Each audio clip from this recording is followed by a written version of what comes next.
Welcome to a deeper dive with hosts Ernest and Jacinta Cooper, as they delve into the topics from this week's episode of What It Takes, Making Marriages Last. Welcome to What It Takes, a deeper dive with your hosts Ernest and Jacinta Cooper. On Sunday, we discuss 5 topics our guests have used to sustain their marriage. A deeper dive drills down into each one of these topics per day. This week's featured couple is Ernest and Jacinta Cooper.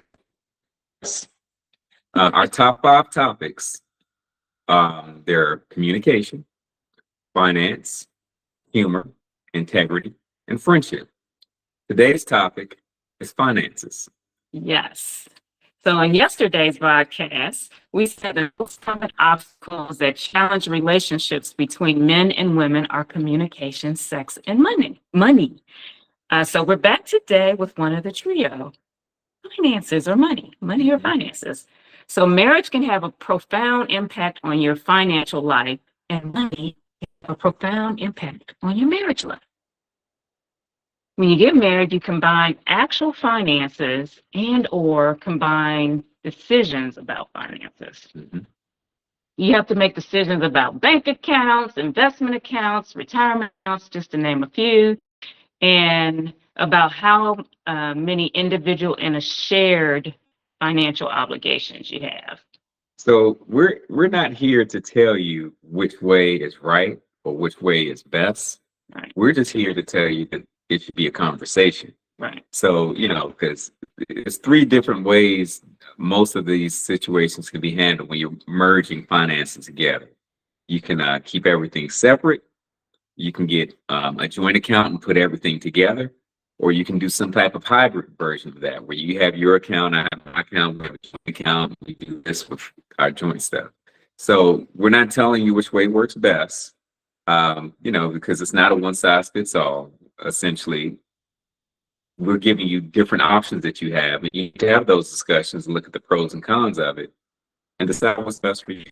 Yes.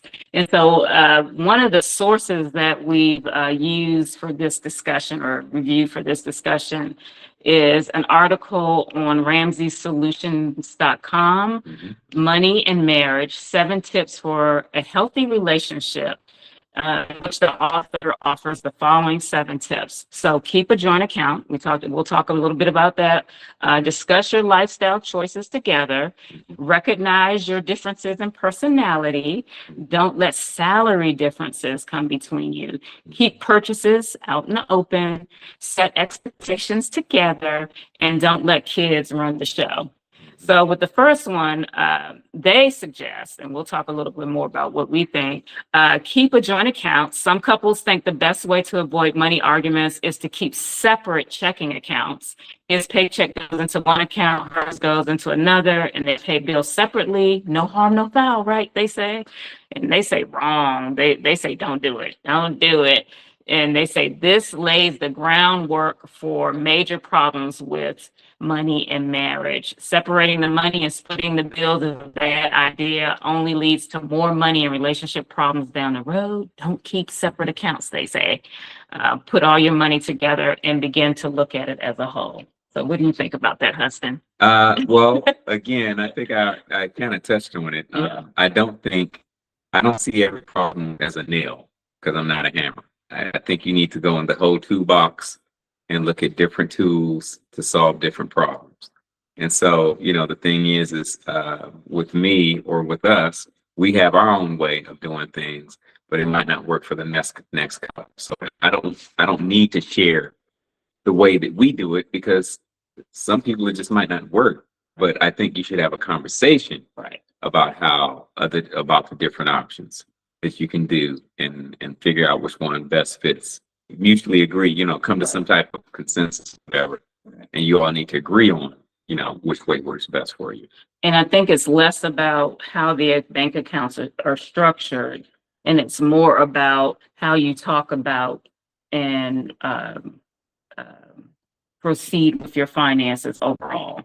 I think it's, it's better to look at it holistically, like they said, but not necessarily having everything being shared. It may work better if something's separated. Yeah, again, It's for you to I don't decide think- as a couple, right? yeah, I don't, if someone says that it has to be done this way, I'm reluctant to, I think that there's always more than one way to solve a problem.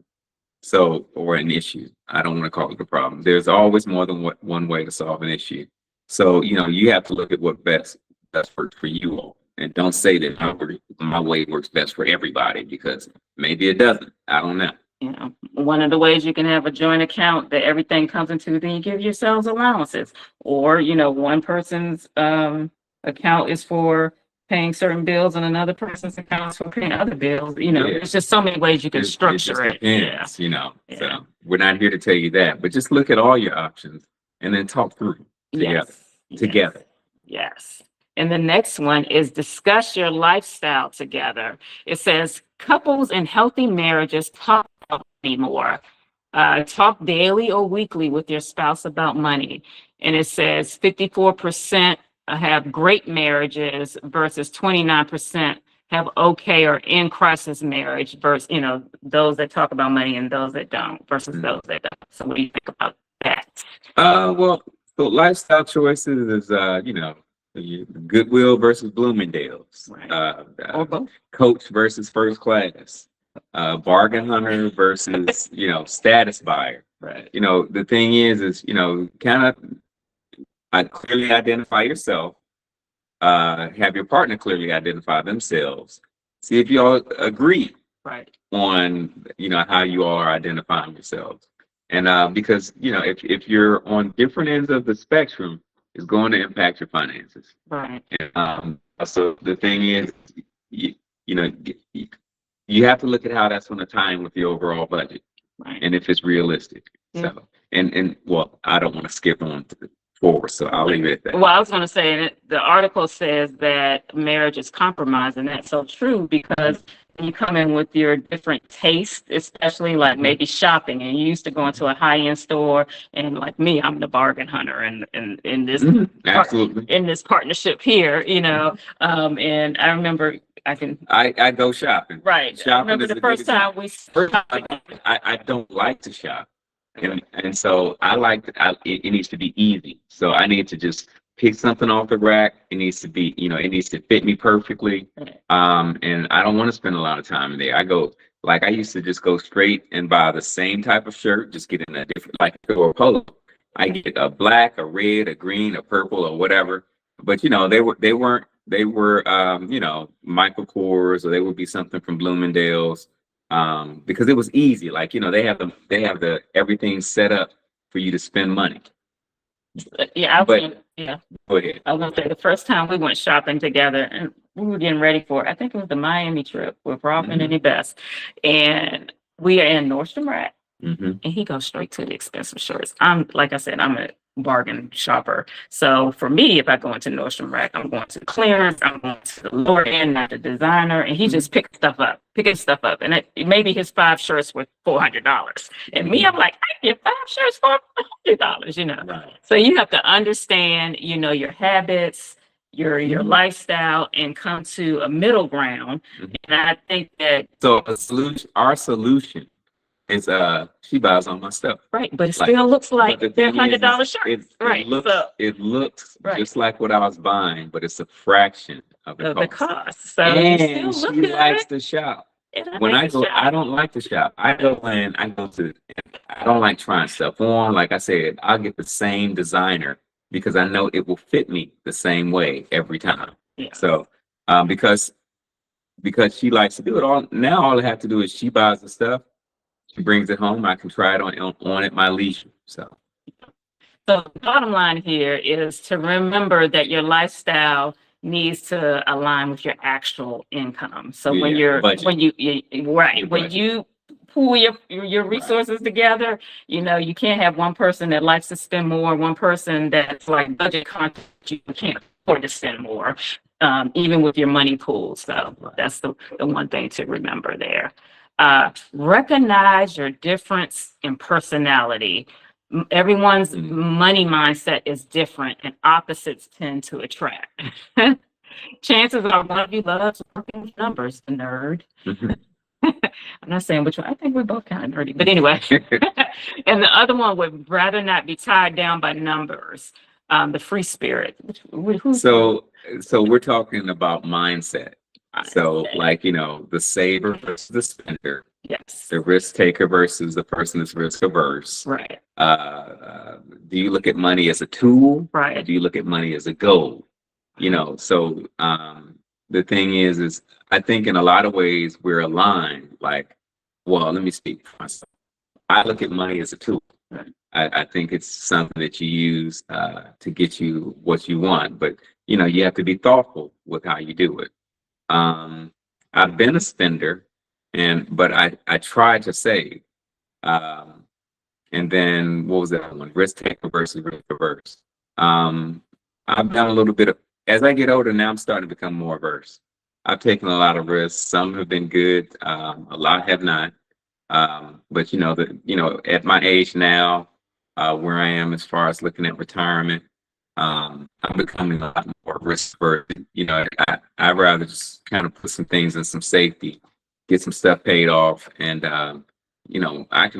we can just ride on this ship. We can ride this on out just like this at this age in my life. So that's where I'm at. So I'll let you kind of speak to where you're at regarding the mindset and the risk taker versus risk averse, Right. spender versus saver, risk money is a tool versus. Believe it or not, I mean, even though I'm pretty much risk averse, I think you have me beat now Mhm. in your risk aversion. Yeah, I think we're pretty much on the same page. Mhm. I think that, I may look at something and try to see it like down the road and the benefit of it, and you're looking at it now, like, not right now, Right. So I think in that In that respect, that's true. we're a That's little, true. we're a little different in that. That's true.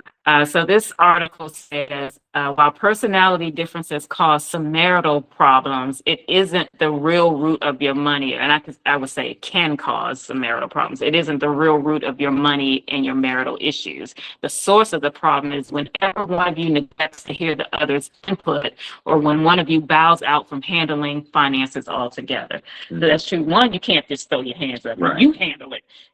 I'm done. Yeah, that's not the approach to take, No. And then you definitely have to listen to each other, because I know you've talked me down off of some things, like, I'm like, okay, Yeah.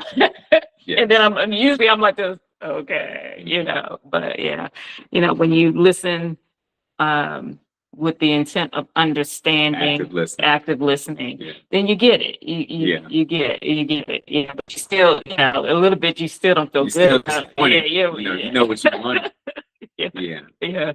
Yeah, but some things, you can wait for. Mhm. You can wait for the right timing. So he's taught me on some things, just wait for the right timing, Mhm. I mean, like I want a 911 GP3 RS, but it's not in the cards right now. It's just not. So All right. And then it says, listen up, financial nerds. Don't keep all the money details to yourself, and stop using your knowledge to boss around your free-spirited spouse. I think we're somewhere a blend, and probably more at financial nerds than free-spirited with it. I don't think we're carefree at all with our spending. Oh, but maybe my Amazon spending, we always have packages. I may need to revisit that part about the free-spirited part. And then it just says, newsflash, you're both on the same team here. So we do recognize that. So work on a budget together.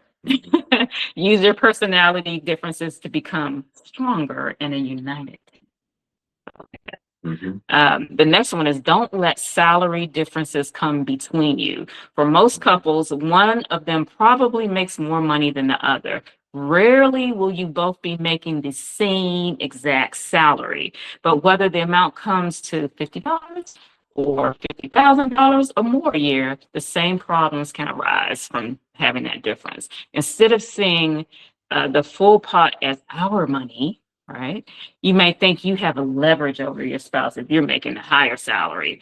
Yeah, and sometimes the spouse bringing in the most money can feel entitled to the most Yeah. say about the finances. So That's not don't, cool either. yeah, don't hold it over someone's head. Right, Like I don't want to be in a relationship where someone's holding something over my head, and whether it's finances or anything. Don't I don't think that's sustainable. I mean, like we're looking for sustainable behaviors, and holding something where you're excelling in an area over your spouse, and holding that over their head and constantly reminding them, um, how is that helpful for them? I mean, like if you really care about how they feel, so the thing is like if they want something over the bare necessities, and do you want them to feel guilty about asking for something over the bare necessities? I mean, is that the kind of spouse you want to be? The thing is those are things you need to be mindful about, because the thing is it's our money. And looking at it as, well, I put this in the pot and you only put this in the pot, right. or you work from home. That's You're gonna not cause working from home, but you're a homemaker, or Right. whatever you call that term. But Right. I mean, not to be dismissive of it, but the thing is everyone brings value in the relationship. Mm. The thing is but when you start trying to put yours above theirs, I think you create a disconnection, Yes. and we want to make connections. So that's. Yep. And you bring up a good point about the stay-at-home person. So that person will feel powerless because they're not bringing money to the table. But then, as a couple, you have to like highlight their value. Can the household be run without them staying at home? They bring value even if they're not bringing actual money to the table. And Value isn't just money. Right. Value isn't just based on currency. right. There's other ways that value Right. that far exceeds Right. currency. And the spouse that That is the spouse who's the homemaker, or I don't know the correct term for that, because neither one of us are homemakers. But the other spouse should always be like just very affirming to that. Right. I mean, the thing is, like, y'all on the same team. Right. I mean, the thing is like, Right. to make the team work, Right. what do we need to do so for both parties to feel whole, Right. and to want to be part and to be engaged into this. So Yeah. So it's not yours. It's not mine. It's ours. And there's no reason for one person to hold something over the higher income over someone's Right. head. So we're not doing that. yeah, you have to be on the same not doing team, that. and you have to act like you're on the same team, and you have to both have an equal say in your money and in your marriage. Right. Yes. The next point is keep purchases out in the open.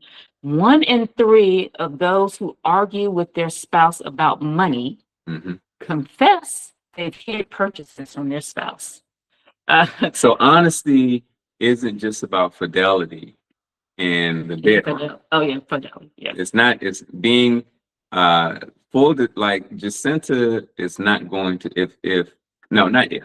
When I had just before, just if it precedes Jacinta, she's not going to be surprised about the assets that I have or the liabilities that I have, because I believe in full disclosure. I believe in full, because that's part of my vows. When I go back to integrity, which is the previous day. I mean, the thing is you have to be. I mean, well, for me, what works is I believe in full disclosure and honesty. Now, the thing is there a downside to it? Yeah, there's a downside to it. But if you focus on that downside, then that's what you're going to try to protect. But if you focus on having an honest relationship with your spouse, then that's something I believe that's something that's important.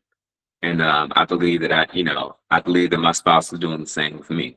You can call it foolish, you can call it whatever you want, but that's the system that I'm working in. Yes, well, the article agrees with you. It says being unfaithful to your spouse doesn't always involve an affair. Right. Right. Sometimes when you're unfaithful to a shared financial goal by opening a side bank account Mhm. or stashing away cash, that's deceitful. That's Mhm. deceitful as well, being unfaithful. And the same applies if you have a credit card your spouse knows nothing about. Mhm. Like I'll talk about the Amazon shopping, but we're on the same account, so he could see it. He's like, "Oh, you got another package coming," Mhm. I'm not hiding anything. Mhm. So I think a Mhm. lot of us ladies have the Amazon issue. But anyway, that's Some of y'all brothers too. mm-hmm. Mhm. Okay. Okay. Uh, next one is set expectations together. Mhm. Couples in healthy marriages are twice as likely to discuss money dreams together. 94% who do have a great marriage Mhm. or, consider themselves having a great marriage, and 45% who don't say, okay, or in crisis, their marriage is in crisis. So, when it comes to money and relationships, unmet expectations can cause a Unmet expectations. lot of conflict. So unmet expectations. If Yes. let's give an example. If we're buying a house, you want a 5 bedroom, 4 bath, Mm-hmm. but our budget is 3 bedroom, 2 bath, Yes. and you get the realization, then you might feel like, hey, we're coming up short here, or I'm coming up short here. And so the thing is like, you really need to be realistic. Right.